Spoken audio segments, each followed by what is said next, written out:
At some point, black women's lives have to matter as equal in America. Hello everyone, it's Queen V Line back to you with another video. This video pertains to the new developments surrounding the Breonna Taylor case. Before I get into the new developments in my commentary, I would like to send my continued support and condolences to the Breonna Taylor family as you continue to mourn the loss of a daughter, a sibling, a partner, an essential worker, and yes, a community member. It has been confirmed by numerous outlets that due to the large volume of evidence collected in the case of Breonna Taylor, a judge has pushed back the trial date for one of the former Louisville, Kentucky officer, Brett Hankison. This will mark the second attempt by prosecutors to convict Hankison for his participation on the night that Breonna Taylor was unalive. As previously reported, Breonna Taylor was unalive in a no-knock warrant, which was later found to be flawed, aka lying, by one of the officers, Jaynes. The judge in this case has pushed the trial back until October 30th, after Hankison's attorney asked for more time to process the massive amount of evidence turned over by federal prosecutors. Hankison was indicted by the DOJ last year alongside 3 former LMPD officers, which include Jaynes Kyle Meany and Kelly Goodlett. Goodlett pled guilty last year to 1 count of conspiracy charge and is expected to testify in the cases against 2 more officers who were involved in crafting the Breonna Taylor warrant. They are former Detective Joshua Jaynes and Sergeant Kyle Meany, who are also charged with conspiring to deprive Breonna Taylor of her civil rights. Joshua Jaynes and Kyle Meany are set to be tried together on October 25th, as Kelly Goodlett's guilty plea has been pushed back to December 13th after the trials of Joshua Jaynes and Kyle Meany. It's worth noting that Kelly Goodlett's husband is also an officer of the law and is not supposed to be in contact with the fellow defendants in this case. Brett Hankison's attorney also cited that his team needs time to meet with use of force and crime scene experts to go over evidence. It should be noted that Hankison was acquitted of charges brought by state prosecutors for endangering Breonna Taylor's next-door neighbors with shots he fired into Breonna Taylor's apartment that went through her walls.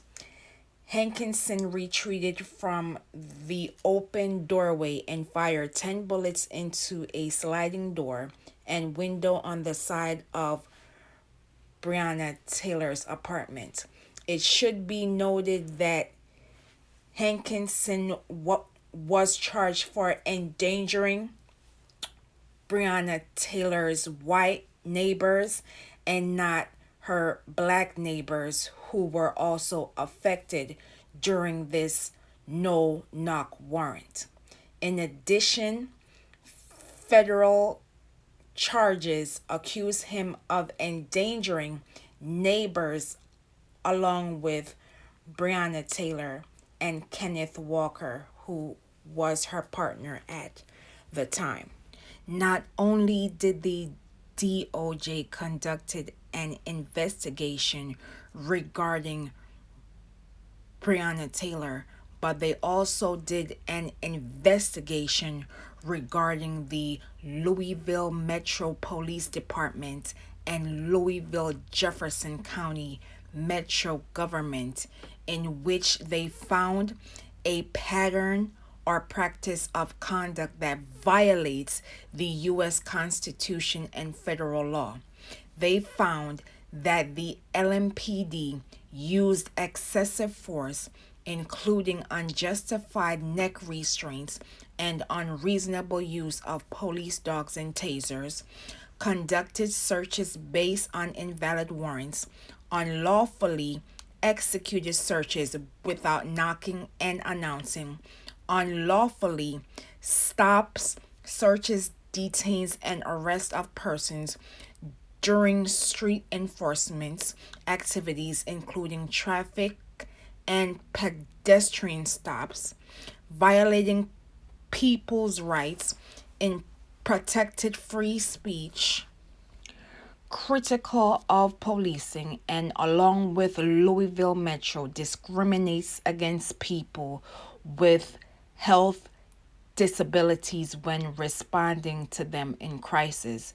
The DOJ also identified deficiencies in LMPD's response to and investigation of DV and assault, including responses to allegations that LMPD officers engaged in misconduct or DV. Deficiencies in policies, training, supervision, and accountability contributed to LMPD and Louisville Metro's unlawful conduct. The report also states that Louisville Metro and LMPD engaged in a pattern or practice of conduct that violates the constitutional rights of the residents of Louisville, including by using excessive force, unlawful discriminating against Black people, conducting searches based on invalid warrants, and violating the rights of those engaged in protected speech critical of policing. This is not the only investigation that the DOJ is investigating on law enforcement.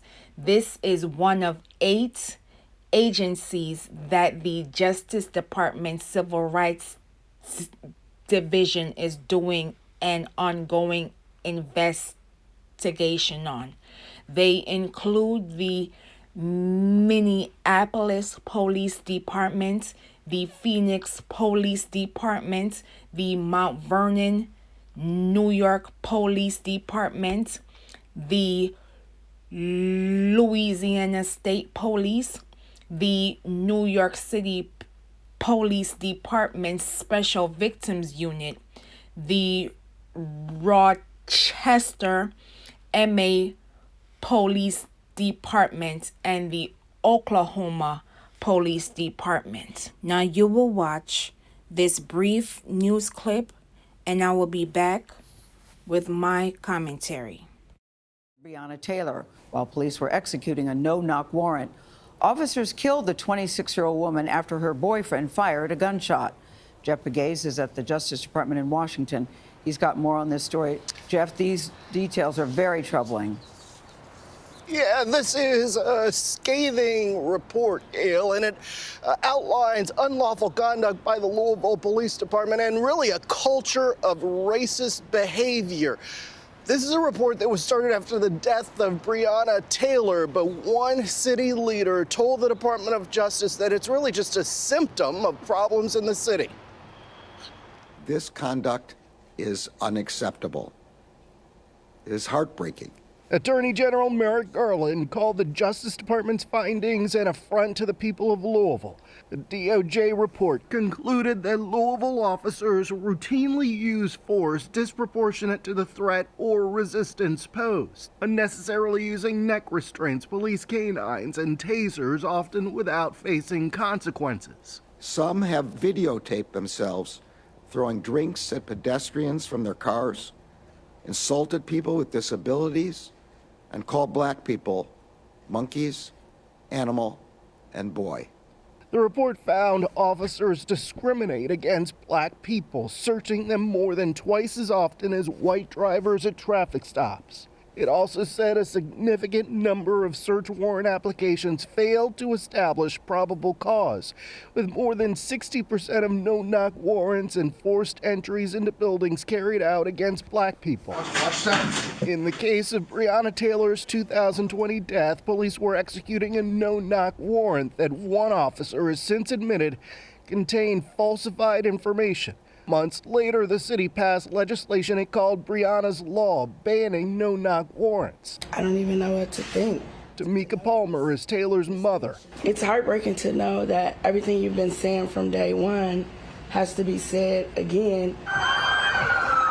According to the report, police misconduct also spread to the demonstrations that followed Taylor's death, claiming Louisville officers used force against peaceful protesters without adequate justifications, attacked protesters who had already surrendered, and made mass arrests without probable cause. Louisville Mayor Craig Greenberg. To those people who've been harmed, on behalf of our city government, I'm sorry. You deserved better. We can and will do better. The DOJ investigation in Louisville is just one of 9 open investigations by the Department of Justice and by the Biden administration. Now, just to highlight a few, there is the investigation in Minneapolis post the death of George Floyd, but also now an investigation in Memphis, Tennessee, where Tyree Nichols died in police custody 2 months ago. Gail. I am not surprised by the DOJ's findings as it pertains to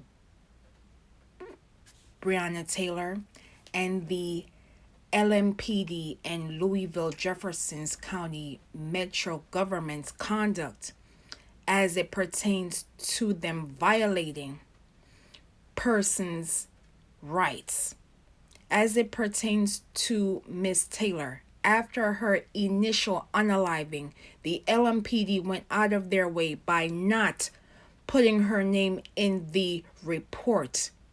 In addition, David McAtee, who was a known chef and entrepreneur, was also unalived by LMPD, and his body was exposed for 12 hours.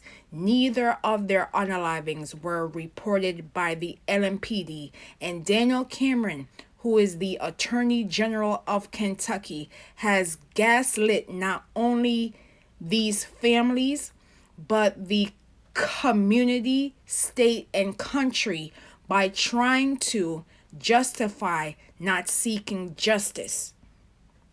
It is time for all of us to admit that AG Cameron failed these families and admit that these officers' conduct resulted in these unalivings, and their practices of patterns of violating persons' civil rights needs to be addressed. I am also proud that they are also doing additional investigations into patterns in which officers are conducting themselves in a way that is not upholding to their duty of service and protection of the community. It is time that we look into the matter of qualified immunity. If we do not address the aspect of qualified immunity as it pertains to police officers and civilians, we will continue to see the same results in which officers are not being held accountable for their acts as they violate civil rights of civilians. In the case of Breonna Taylor, it is clear that there was misconduct in violating her rights, in addition to covering their actions prior, during, and after her unaliving. The words of Malcolm X ring true today as it did when he was alive. Now you will watch this brief clip by Malcolm X, and I will be back with my final commentary. The most disrespected person in America is the black woman. The most unprotected person in America is the black woman. The most neglected person in America is the black woman. It's been 3 years since the world found out that Breonna Taylor was unalived by officers who swore to protect and serve. That's approximately 1,095 plus days with no justice for Miss Taylor. Persons have gone out of their way to dismiss this case because of their own perceived biases. Protect Black women should not only be a slogan, but it should be a way of life.